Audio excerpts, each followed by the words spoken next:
Nashtapureshu Bhadreshu Nityam Bhagavata Sevya Bhagavati Utamashoki Bhaktir Bhavati Naishtiki Nikama Kaparu Garitam Param Shukamakaramita Bhagavati Utamashoki Bhaktir Bhavati Naishtiki Mahora Sika Bhavi Bhavkaham Krishna Swadama Pagate Dhammagini Kadonashta Drishamasha Paranako Dunoditaham Twamapiyadabhashuta Vishutam Vibhu Samapyadena Pirambiruksaram Prakyahiduho Mahoraditavmanam Sangleshanavanam Santi Nanyataham.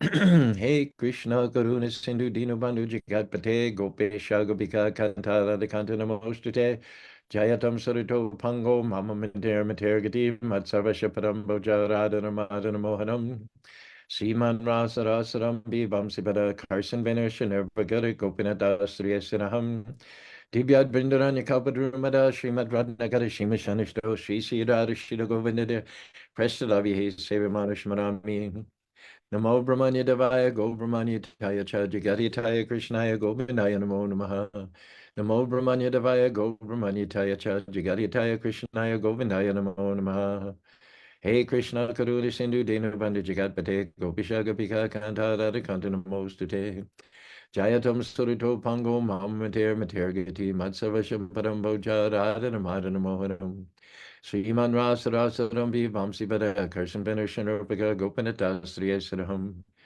Divyad Bindaranya Kapadrumada Srimad Radhagara Shimashanasto Sri Sirada Shira Govina Prestadavi Sevamanashamami Namo Vishnu Paraya Krishna Pastaya Bhutare Srimati Bhaktivedanta Swami Tinam Namaste Saraswati Devi Gurvani Pacharine Nirvashesa Sanyavadi Praskatare Santa Sri Krishna Chaitanya Prabhu Nityananda Shri Advaita Gadadhar Shivasadi Gaur Bhaktivinoda Hare Krishna Krishna Krishna Hare Hare Hare Ram Ram Ram Hare Hare. Good morning, Rob. And good morning, Brent, so far on Facebook. If you didn't see Rob's 3 comments yesterday, go ahead and go to Facebook and look at them. They were really good. Some of the best 3 takeaways that Rob's ever come up with. And Brent had a good poem too. So we thank you for your contributions. We left you hanging yesterday at the end of Motivational Monday, promising that would be a story which showed how Duryodhone missed it. Duryodhone considered himself worldly, considered himself shrewder, more capable to work in the mundane world. He probably thought of Yudhishthira as a egghead, a tree hugger, a snowflake, some of the terms that are thrown around today. Yudhishthira spent most of his time keying on Krishna, whereas Duryodhana spent most of his time plan making, scheming, conspiring. Duryodhana, from his point of view, thought that he was more qualified to be a politician, which is a dirty game. Everyone knows that. There was a speculation about Gandhi. Some people thought he was a saint among politicians, and some people he thought he was a politician among saints. But whichever way you take it, the word politician is not a complimentary word. It's a denigrated word. Someone said an honest politician is one who, once you purchase him, he stays purchased. He stays loyal to the people that purchased him. He stays loyal to the people that own him. In that sense, Bhishma and Dronacharya were good politicians because they were allowed themselves to be co-opted by Duryodhana, so that when the showdown came between the forces of evil and the forces of righteousness, they had compromised themselves to the point that they found themselves on the wrong side, the side of Duryodhana.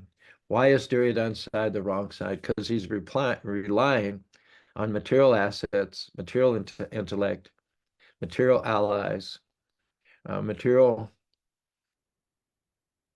machinations to get ahead, to get a leg up. And he actually thinks that as the administrative head, he can do more good for the people than Yudhishthira.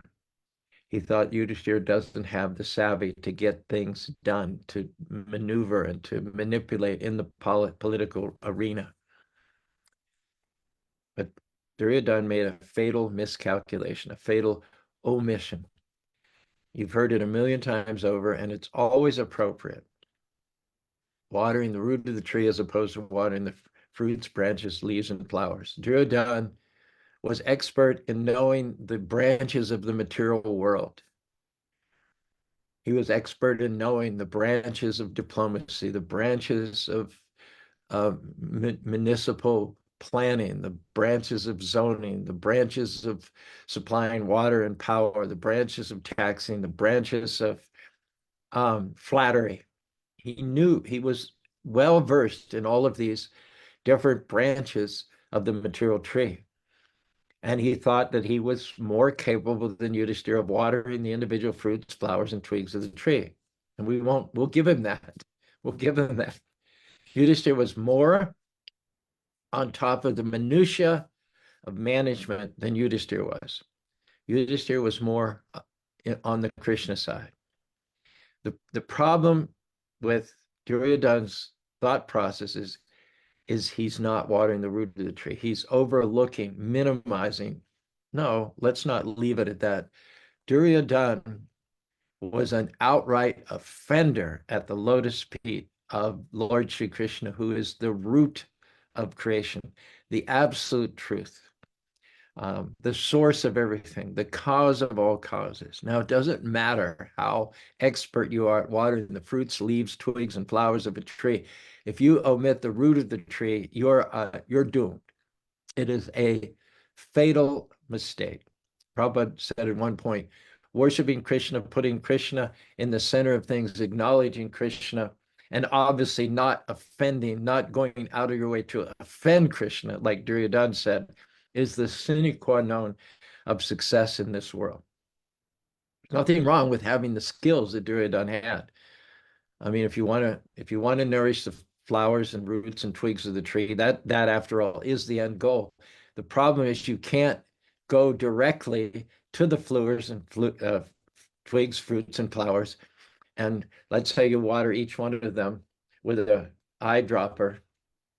The tree is going to die while you're in the very process of watering the parts and parcels of the tree. It may be counterintuitive, but the way to provide nutrition to all the parts of the tree simultaneously in one fell swoop is to put water in the root of the tree. That's what Yudhishthira did. He put Krishna into the equation. In his equation, he may not have had as long drawn out or as complicated an equation. Yudhishthira's equation may have only taken up one blackboard. Duryodhana's equation took up 10 blackboards. But Duryodhana's thinking, because I take up more blackboards than Yudhishthira, I'm more qualified than Yudhishthira. But the problem is, if you start with 2 + 2 = 5, you start with the wrong axiom. It really doesn't matter that everything after that is correct. It really doesn't matter the level of your sophistication or how elaborately you spit out all your equations. You've got the axiom, you've got your starting point wrong. You're starting with 2 + 2 = 5. Everything else is going to be wrong after that. That was the problem. That was the fatal flaw of Duryodhana. He did not acknowledge the supreme personality of God. He wanted to do it himself. We'll recall Ravana. Ravana had the same blind spot. Ravana, rather than worshiping God to get elevation to the higher planets, to the higher levels, he thought, why should I bother with worshiping God? I'll just build a staircase to heaven. People can climb the staircase and get to the higher realms. And instead of acknowledging God or worshiping God, they'll thank me. He wanted all the attention on him. He wanted to divert the attention from God. So Duryodhana's problem was ego. It was a hankar. He had a lot of skills. He had a lot of qualifications. He was a king in his own right. He had his own kingdom. He had his own family.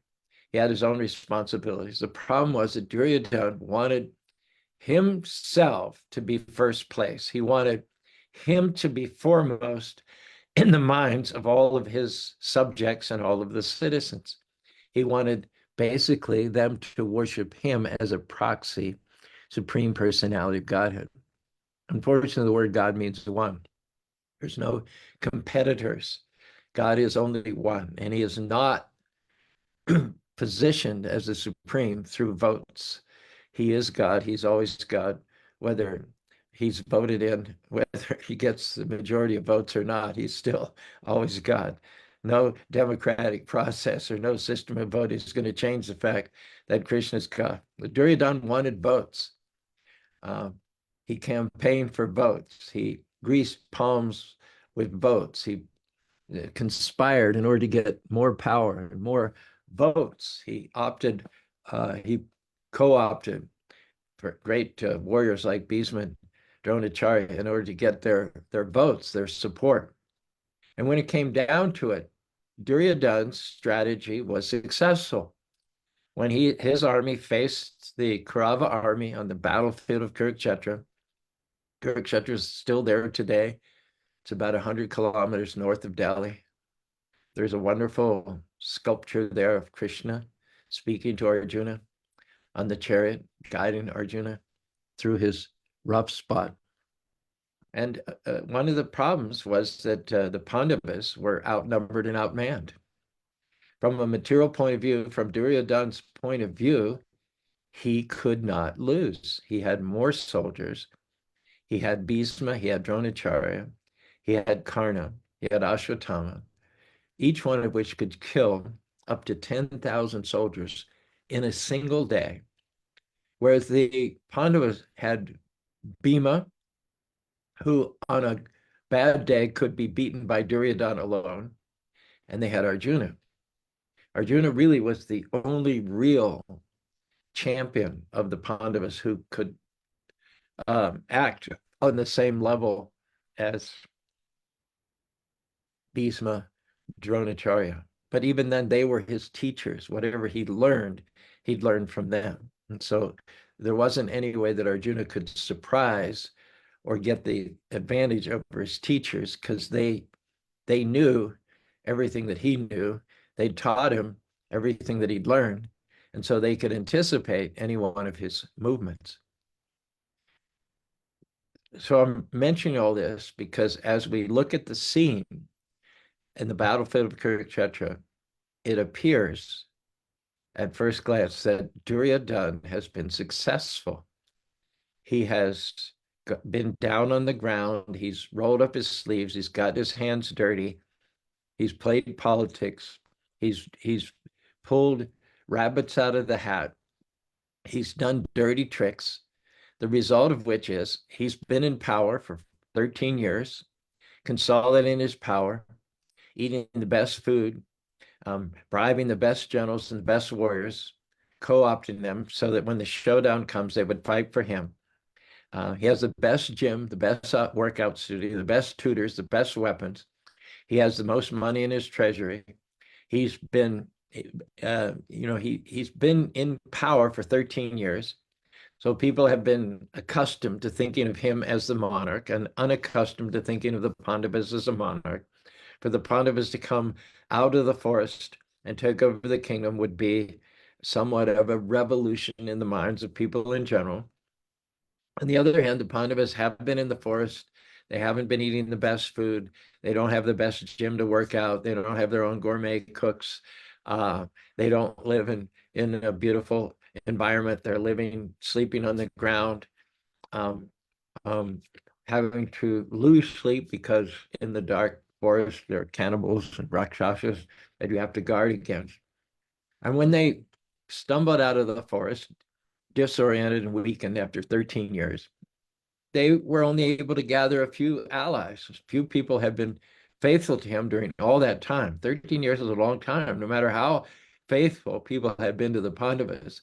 In the beginning, eventually, memory, memory, memory wanes. Many people, some people, younger generation, a whole generation had been born and grown up without the Pandavas in power.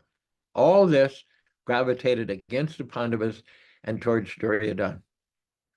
The Duryodhana had a army, I believe it was 11 Akshahinis, and Pandavas had somewhere around 8 Akshahinis. So the ratio was 3-2. Duryodhana had all the champions of the world, with the sole exceptions of Bhima and Arjuna. He had at least 7 Maharathas on his side each one of which could kill 10,000 soldiers a day. So Duryodhana might have felt somewhat smug in all of this. There were a couple of areas where he needed to cross his T and dot his I's, particularly with respect to Bhishma and Dronacharya. Bhishma and Dronacharya were clearly the preeminent warriors on the planet at that time. And the only thing that Duryodhana had to do was ensure himself that they would fight with full force against the Pandavas. He knew that they, each one of them, had a soft spot for the Pandavas. Arjuna had been there, both of their prime students in the martial arts schools.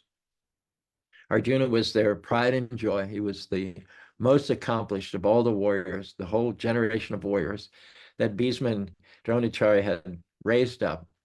And they naturally had a special affection for Arjuna. So, Duryodhana's main concern, if they're, he was pretty chuffed, pretty smug, pretty pleased with himself at the way things were looking. But he was a detail man, as we've said, he was a detail man. And so he wanted to double, triple ensure that Bhishma and Dronacharya would fight with true vigor. And so he had a special sit down with them. He got each one of them aside and he said, now I know that you have this affection for the Pandavas, but I want to remind you that you're fighting for me. And I want you to assure me that you're not going to pull any punches, that you're going to fight against them with full force. And having had that chat and received those reassurances, Duryodhana was pretty much convinced of winning. The bookmakers had given odds, it would have been 100-1. And Duryodhana, this was all in keeping with his character. He was a hands-on man. He considered himself practical. He considered himself experienced, and he considered Yudhishthira as like pie in the sky. After all, going back to the dice game, Duryodhana could have criticized Yudhishthira by saying, why did Yudhishthira engage in the dice game in the first place? Only someone in La Land, only someone who's a space cadet could have walked open-eyed into a dice game with Sakuni. Everybody knows Sakuni's crooked. Everybody knows Sakuni's not a straight shooter. So why would you just, if anybody with any sense at all would have turned down the offer of a dice game?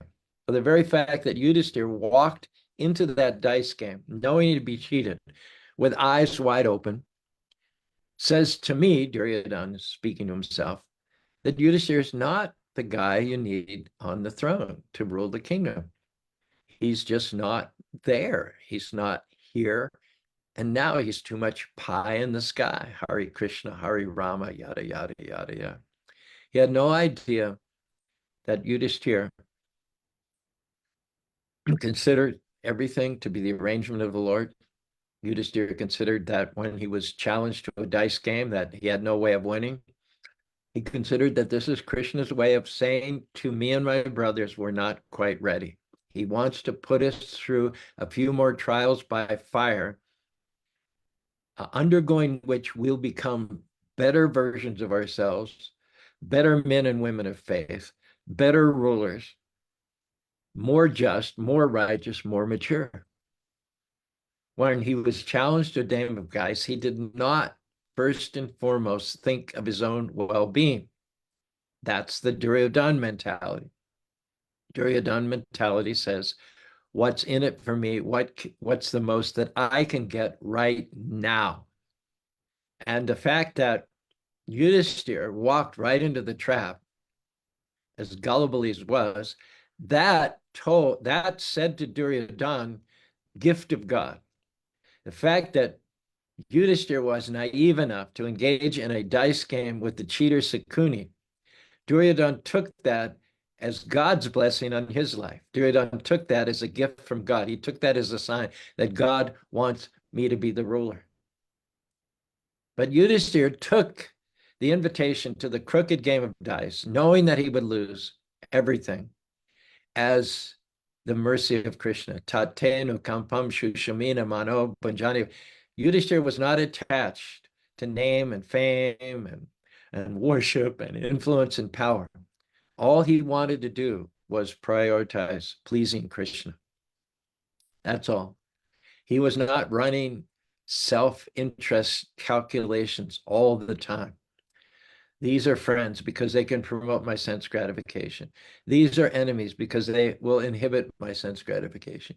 These people I haven't made up my mind about yet. I have to wait and see. So these are friends, these are enemies, these are neutral parties. All these calculations and categorizations based on one's own self-interest. However, Yudhishthira made his calculations based on what does Krishna want? What does God want? And when he was challenged to a game of dice, he assessed correctly that Krishna does not want us to ascend to the kingdom right now. He does want us to get to the kingdom, but he wants to put us through a few trials by fire to burn off the impurities and make us better rulers. We give this example that sometimes a child really wants something badly, and the child asks the parent, "Can I have this?" And the child says, "Not yet." When the child hears, I'm sorry, did I say the child says not yet? The parent says not yet. But when the child hears not yet, the child goes into a tantrum, begins to cry and roll on the floor and bang his head against the floor and maybe even hit the parent. Now, if the child was more mature, the child would think this way. The parent did not say no. The parent said not yet. That response, not yet, means the parent is going to give this to me. The parent did not say no. The parent said not yet. That means that my father and mother, who are more experienced than I am, who have my best interests more at heart than I do, who know more than I do what's good for me, have said yes, in essence, I can have that, but they said not right now. That means they believe it would not be good for me to get this now, so they're going to give it to me later when it will do me the most good. There's nothing wrong with that. That should be a cause for celebration. One should feel peaceful and content, knowing that one is in the hands of the more experienced parents who've been around on this planet longer than they themselves, and who love the child and who know what the child's interests are better than the child themselves. And yet, how many times, hearing the response, not yet, does the child actually hear no? When they hear not yet, they translate that to mean, no, you cannot have it. And they tumble into a pit of depression and self-pity. Oh, I can never have that. I'll never have this. I'll never have that, or I'll never get this, or I'll never get that. And they lose it totally. Duryodhane was like the child who, when the parent says not yet, he hears no. He threw so many tantrums whenever his plans were frustrated, whenever his father, Dhritarashtra, told him to be patient and to wait and that all things will come in due course of time. Duryodhane said, no, I will not be patient. I will not wait. I want it now. I want it now. I do not want to compromise. I do not want to work. I do not want to accommodate the Pandavas from the river to the sea. I will not rest. I will not compromise. I will not budge 1 inch until the Pandavas are eliminated from the face of the earth. On the other hand, Yudhishthira was willing to wait, to be patient, to bide his time, to let the Lord make him and mold him. All this was seen by Duryodhane as weakness, when in fact it was strength. Duryodhane didn't surrender to anybody. He didn't listen to anyone, not even his father, not even his Vidura, his uncle, not even his other grandfather, Bhisma, not Dronacharya. Duryodhane wouldn't listen to anything. Sakarna Dushashana Subalanam Kamantra Bakena Tayasam Siodanam Sunuchanam Mangam Ordnananapasham. It says that he wouldn't listen to any qualified advisors. He wouldn't listen to anyone who really had his own best interests in mind. He wouldn't listen to Bhisma. He wouldn't listen to Dronacharya. He wouldn't listen to Vidura. He wouldn't listen to Dhritarashtra. He wouldn't even listen to Krishna. But he did listen to Karna, Sakuni, and some of the unsavory cronies of his.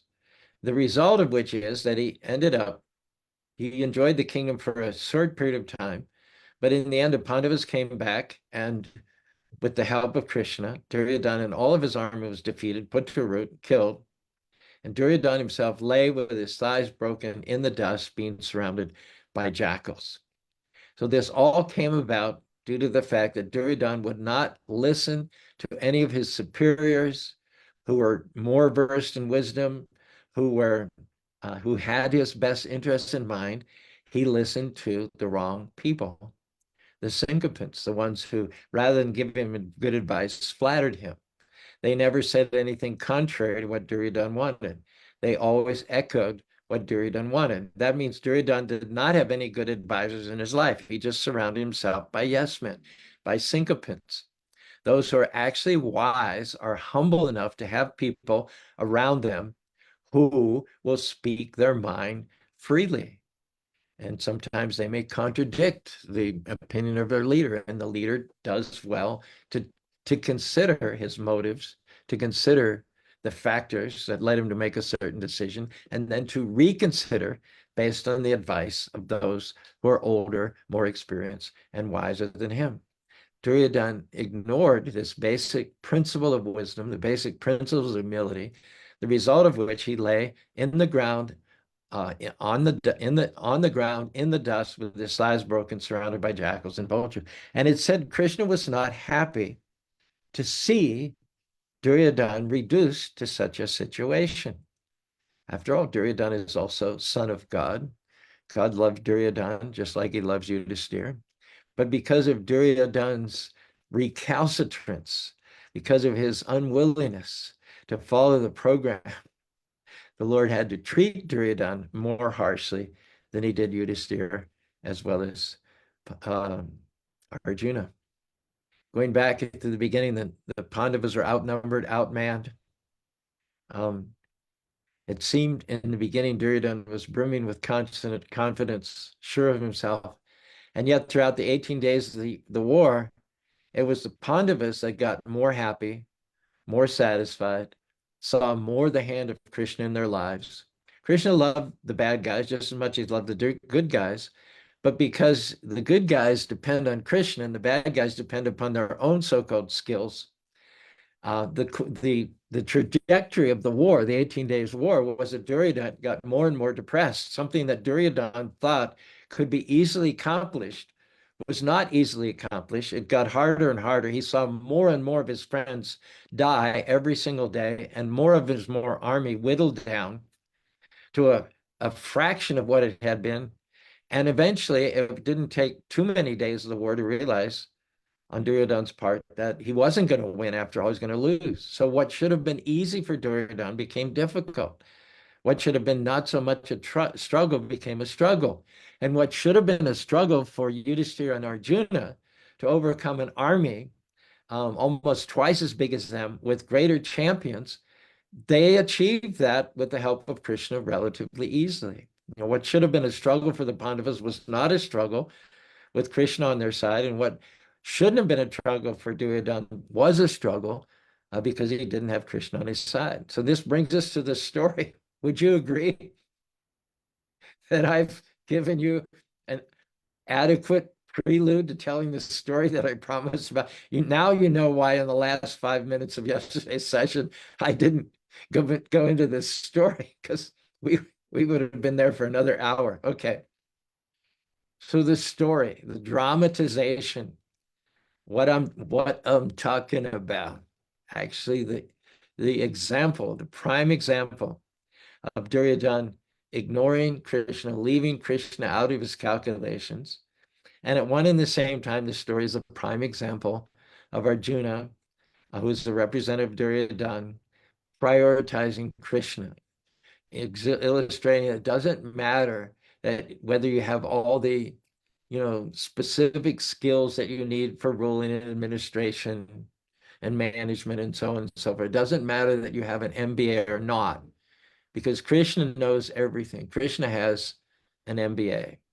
Krishna has the connections. Krishna has the power. Krishna has the influence. Krishna has the right people lined up. He has the right people in his pocket. If you just put Krishna first place, like Yudhishthira and Arjuna did, you'll not be the loser.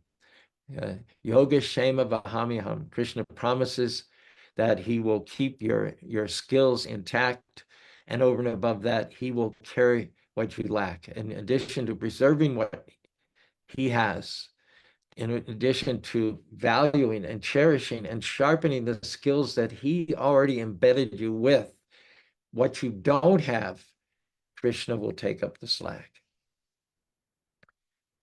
Everybody knew the war was going to take place. Krishna's peace and treaties had been rejected by Duryodhone. The Pandavas offered to compromise, even though they were the legitimate heirs to the whole kingdom. They told Duryodhane, if you'll just give us 5 villages, we'll accept that and we can live in peace. But when Duryodhane said, I will not only not give you 5 villages, but I will not give you as much land as can fit under the head of a pin, then at that point, war became inevitable. So there was nothing left for the Pandavas to do. There was no more purpose to try to find peace or a solution. So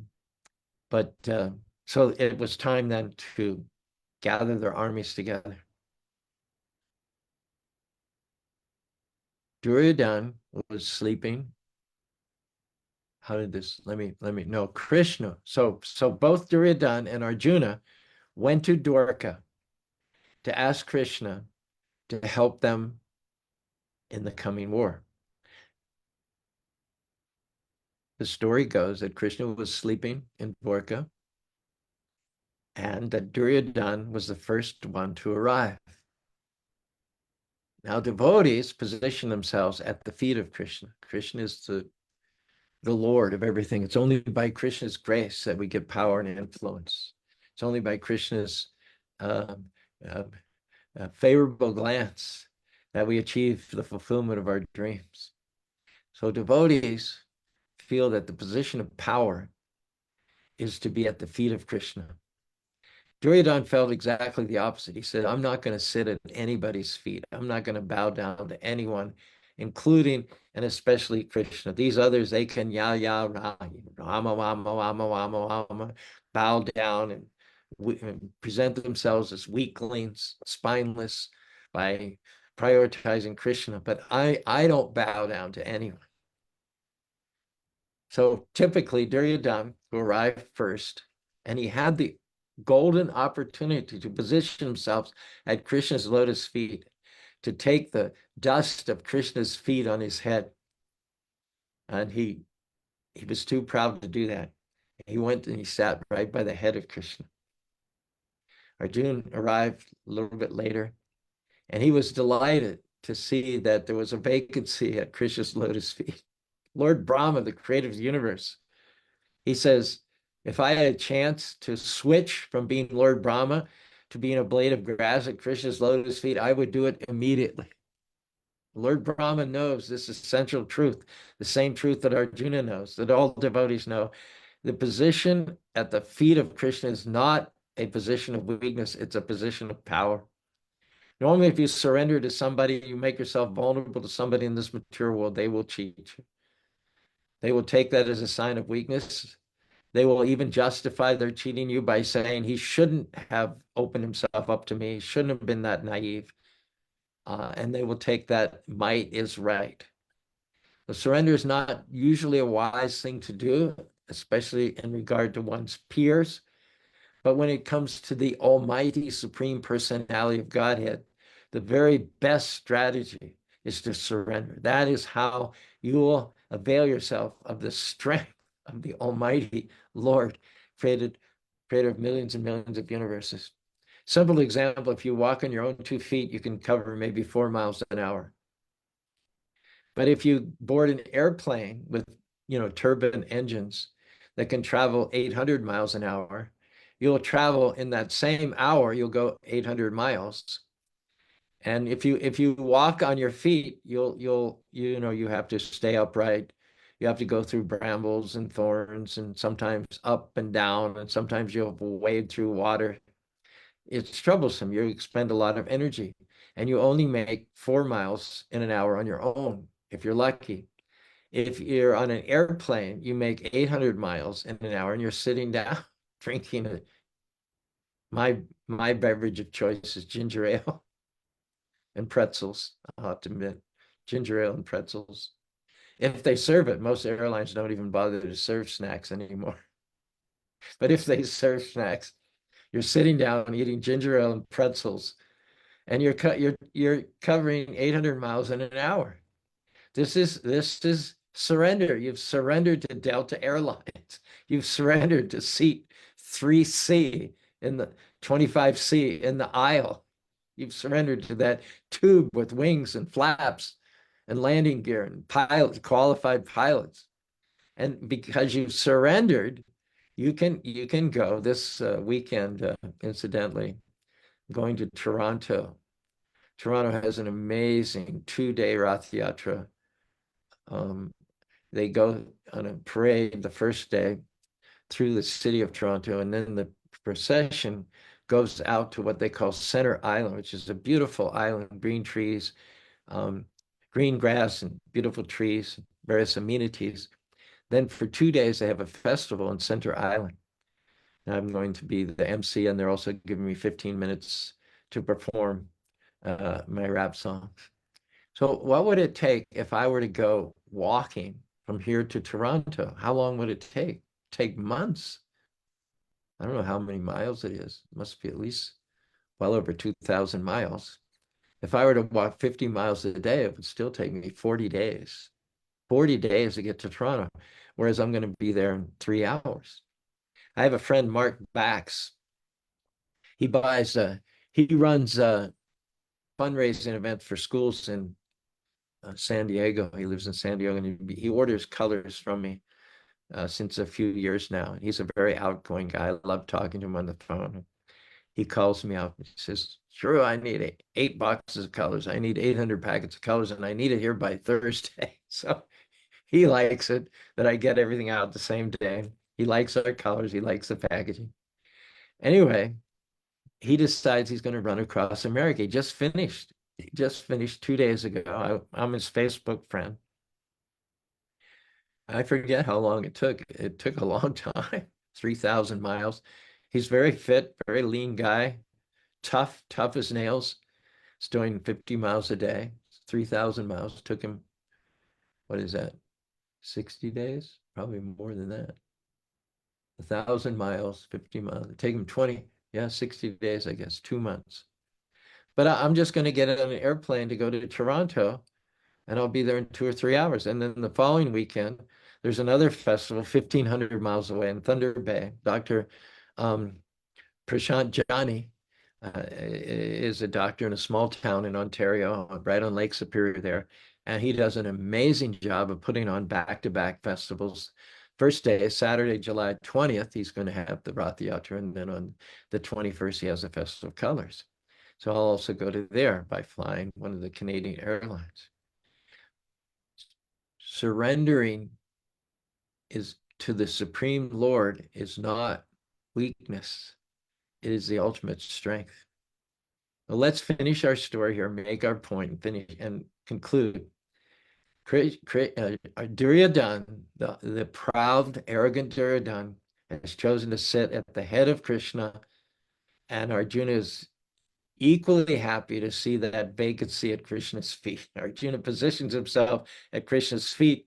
Duryodhane positions himself at Krishna's head. Krishna, quote unquote, wakes up.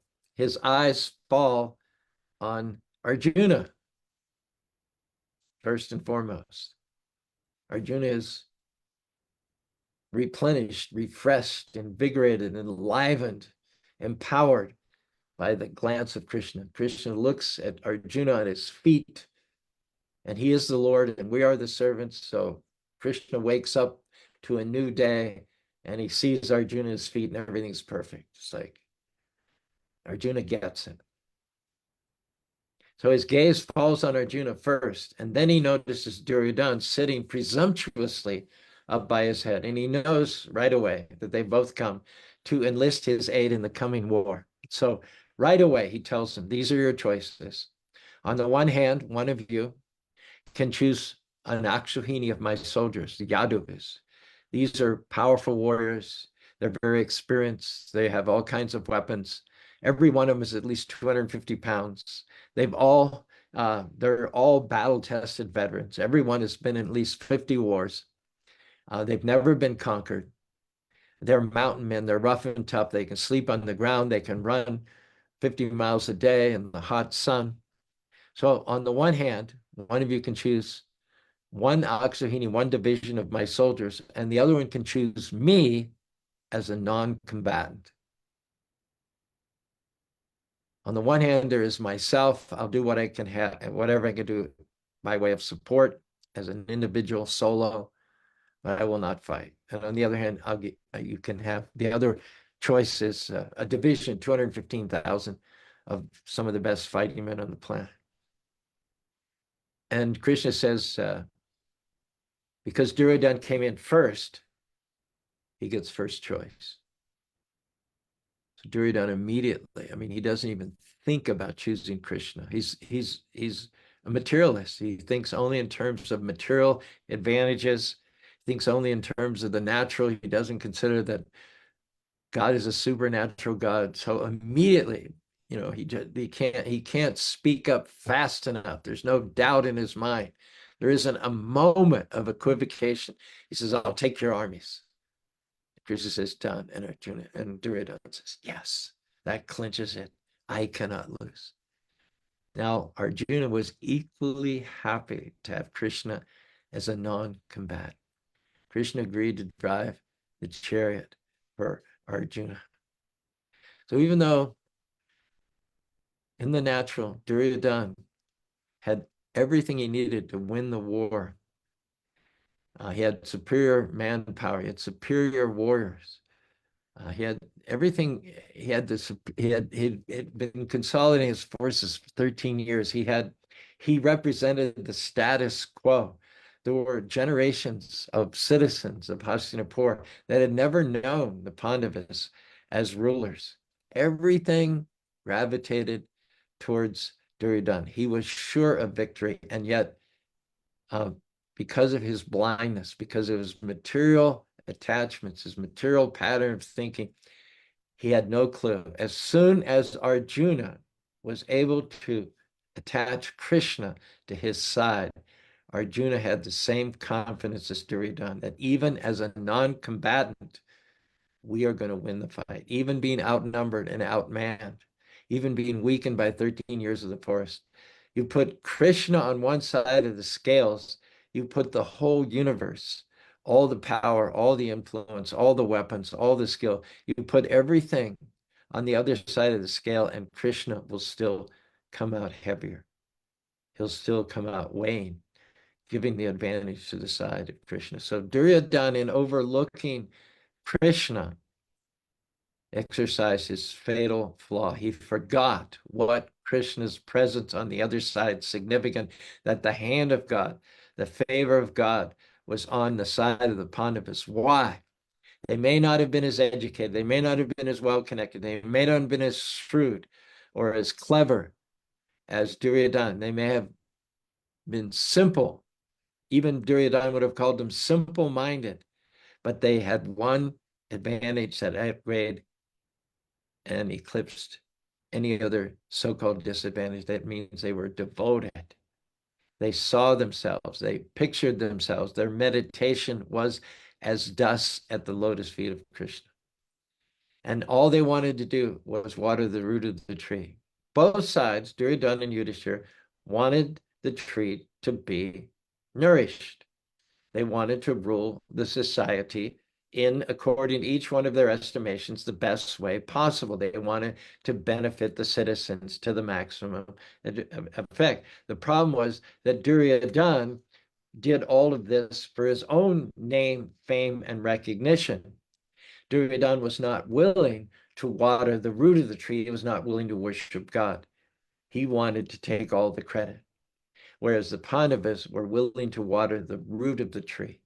And that devotional sentiment resulted in Krishna weighing in on their side. It is said that you and Krishna are a majority.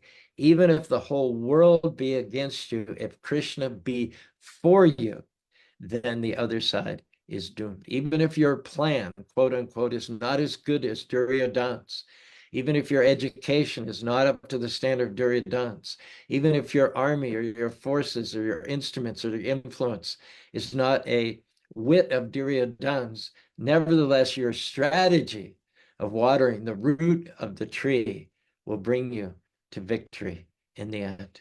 Hare Krishna, Hare Krishna, Krishna Krishna, Hare Hare, Hare Rama, Rama Rama, Hare Hare. Devotees may be short on plans and policies and so-called solutions, but because their plan, capital P, capital A, capital L, capital A, capital N, is to serve the Lord, and because others with greater, more sophisticated plans have primarily their own self-interest in mind, the ultimate victory, the last chapter, will be written as victory for those who are devotees.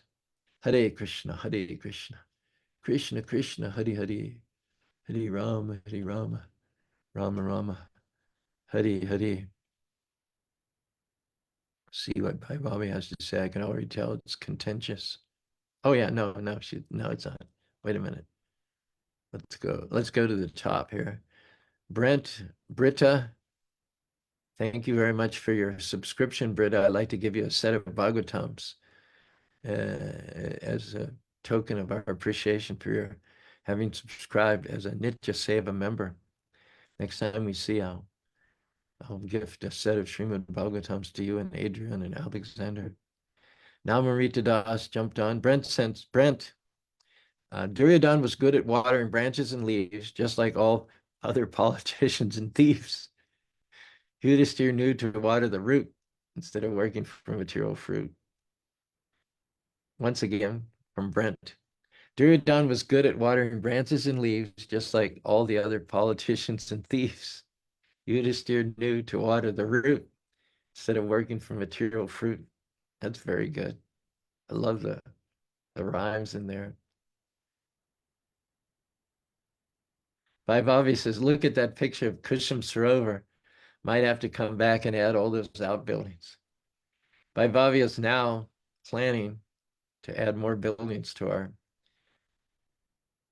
15 acres here. She wants to refurbish the radio station to make it a nice living place for several people. And she wants to build another building. We have enough acreage that we should be able to get permission from the planning department to build another ashram. We've had Family Krishna Prasthaya, as her two sons, Mayapur and Omkar, moved here from Seattle recently, and they're such a blessing to the community. We're enjoying their association so very, very much. And the whole mood is just more communal, more close-knit, more happy. The true devotees, Krishna Prasthaya is genuine devotee, and we're enlivened to have her come and be part of this community. In fact, we're so enlivened about the arrival of Krishna Prasthaya that we want to make more vacancies for more devotees to come in the future and grow even further. Leah, yeah, it was great. Leah came on Sunday. We enjoyed seeing her.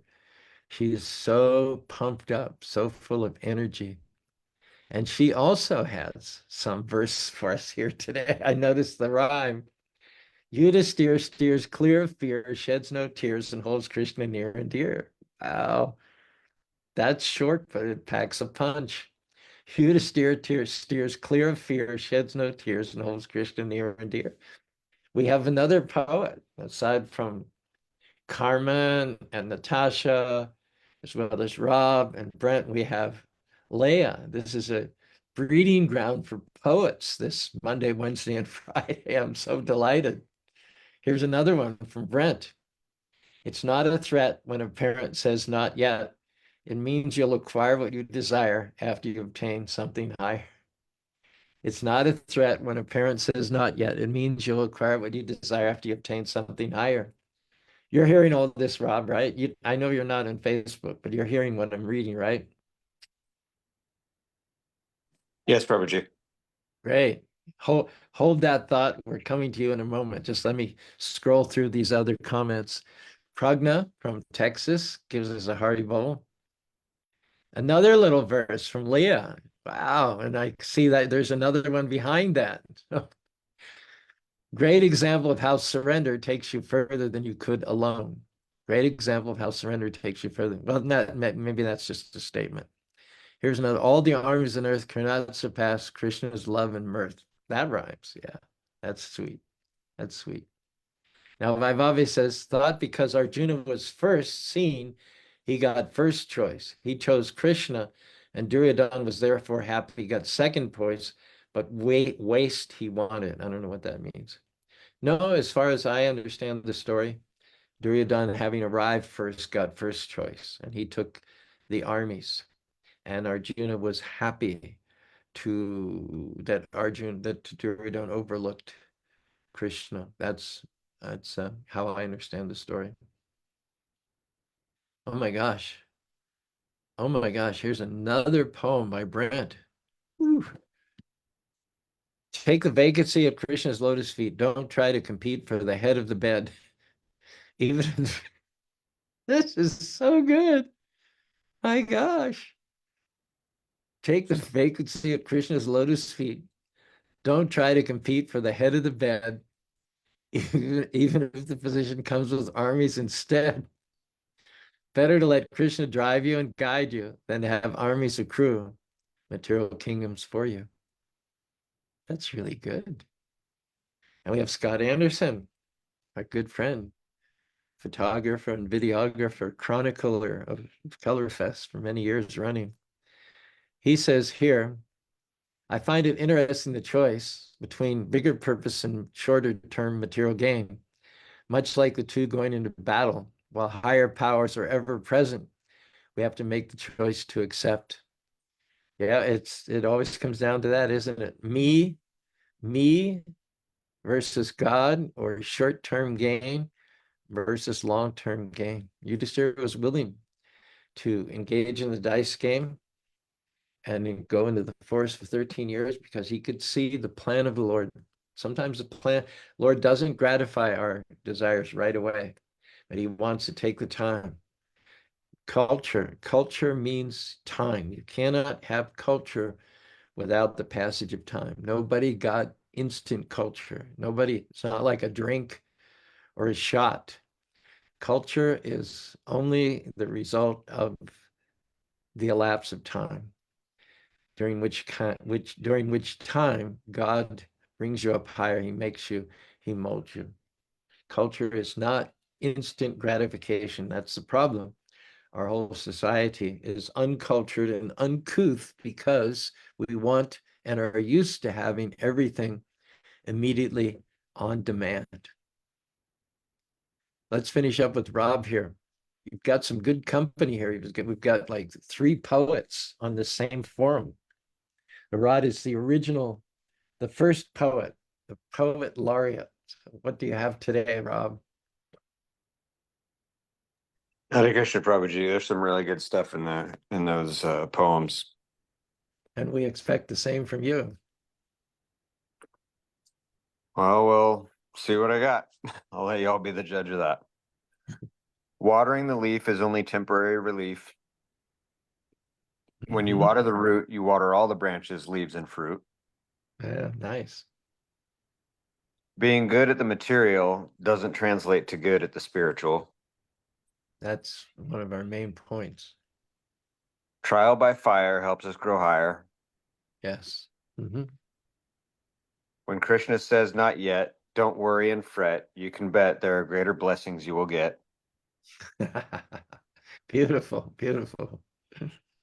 A devotee can never fail when Krishna tips the scale. Nice, nice. I love that.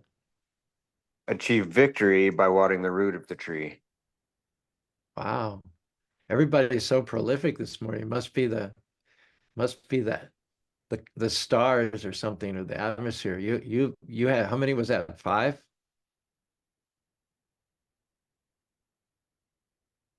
Sounded like about five. And Lee had three or 7. four. Seven. Oh my gosh. Seven. And then Brent had, I believe, three, 10. Leah had three. It's like 13 poems. Excellent. What a wonder. And truly a transcendental Tuesday. I don't know how we can top it tomorrow, but we'll be back. see what Krishna has in mind.